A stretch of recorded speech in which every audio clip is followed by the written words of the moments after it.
Good morning, students. Today we will start our new chapter, Political Chapter 9, Struggles for Equality. आज हम अपना नया chapter start कर रहे हैं बेटा, स्ट्रगल्स फॉर इक्वेलिटी। तो बहुत ही इजी चैप्टर है ये। देखिए इसके अंदर क्या बताया गया है कि जो समानता का अधिकार हमारे संविधान के अंदर दिया गया है, उसको प्राप्त करने के लिए क्या संघर्ष किया गया था, क्या क्या स्ट्रगल्स होता है, संघर्ष किए गए थे, किस प्रकार से समानता के अधिकार को प्राप्त किया गया, एक्चुअल में वो मिला भी या नहीं मिला, वो सारी चीज़ें हम इसमें डिस्कस करते हैं। तो देखिए जो हमारा संविधान है उसके अंदर क्या कहा गया है कि भारत के जितने भी नागरिक हैं वो सभी समान हैं कानून की नज़र में, चाहे वो किसी भी इंसान के साथ उसके धर्म, जाति, कास्ट के आधार पर या उसके इकोनॉमिकल स्टेटस के आधार पर कोई भी भेदभाव, डिस्क्रिमिनेशन होता है, भेदभाव, कोई भी भेदभाव नहीं किया जाएगा। जितने भी एडल्ट्स हैं, जितने भी लोग हैं, उन्हें वोट देने का अधिकार है, उनसे वोट देने का अधिकार कोई भी नहीं छीन सकता। वो जिसको चाहे अपना वोट दे सकते हैं, उनके साथ कोई जोर जबरदस्ती नहीं की जाएगी। कास्ट के आधार पर, कलर के आधार पर, धर्म के आधार पर, जेंडर के आधार पर लोगों के साथ किसी भी प्रकार का समाज के अंदर भेदभाव नहीं किया जाएगा। लेकिन ये सारी बातें क्या है, संविधान के अंदर कही गई हैं, लेकिन इन्हें लागू कोई भी नहीं करता है। आज भी बहुत सारे एरियाज ऐसे हैं जहाँ पर गरीबों के साथ जो निम्न वर्ग के जो लोग हैं, जो गरीब हैं, स्लम एरियाज के जो लोग हैं, उनके साथ क्या है, बहुत ही बुरा व्यवहार किया जाता है। और यहाँ तक कि लेडीज़ों के साथ भी, लड़कियों के साथ भी बहुत ही गंदा व्यवहार किया जाता है। तो इन सारी चीज़ों को बदलने की बहुत अधिक आवश्यकता है।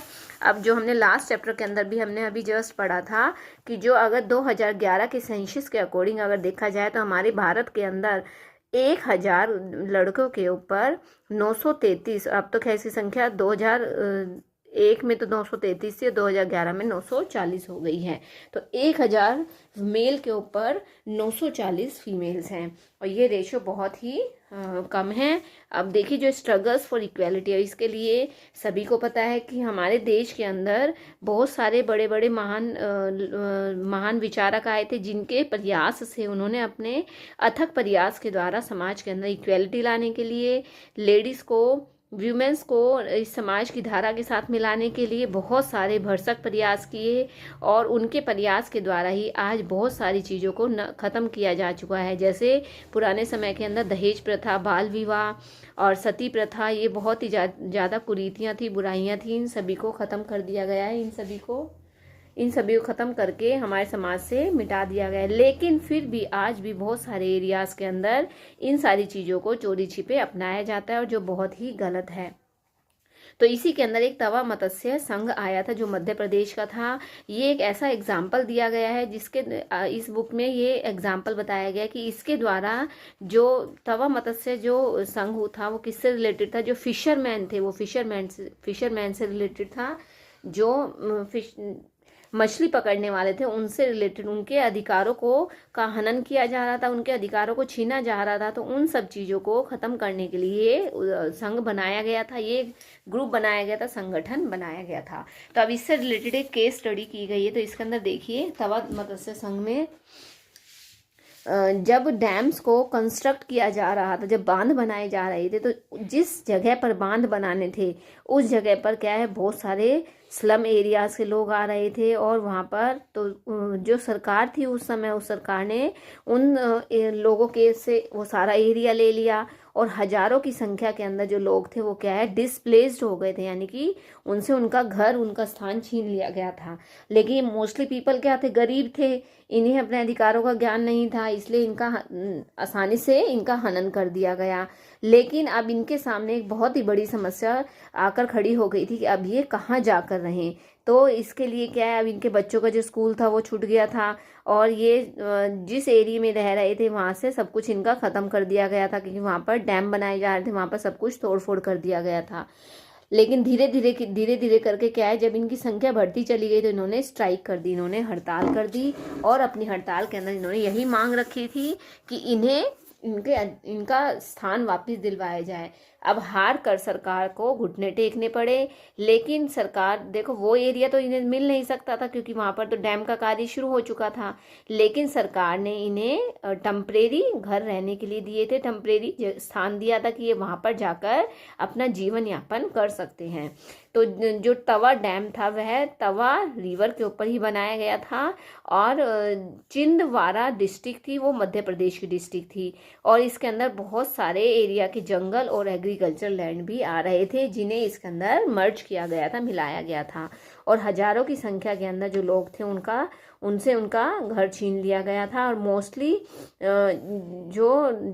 क्या है, जिनका कार्य किया था फिशिंग का कार्य था, जो कोस्टल एरियाज वाले लोग थे उनका जो फिशिंग का कार्य था वो भी ख़त्म हो गया था।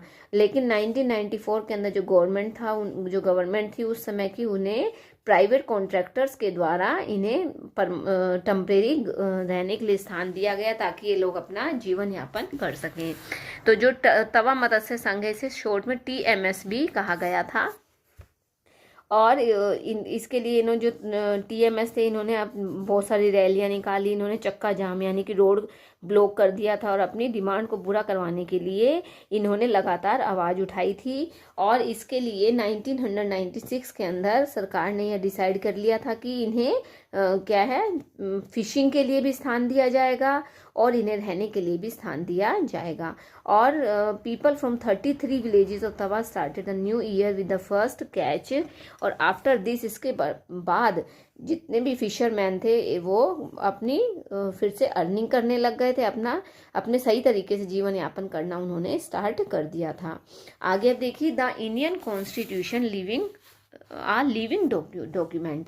तो इसमें देखिए क्या बताया गया, जो हमारे भारत के संविधान के अंदर जो भी बातें कही गई हैं, इक्वालिटी की जो बातें कही गई हैं, लेकिन वो सिर्फ क्या है, संविधान के अंदर ही है, रियलिटी में उन्हें क्या है, रियल लाइफ के अंदर उन्हें यूज़ नहीं किया जाता है। जो गरीब है उनका हनन किया जाता है, उन्हें हर जगह उन्हें नीचा दिखाने की कोशिश की जाती है।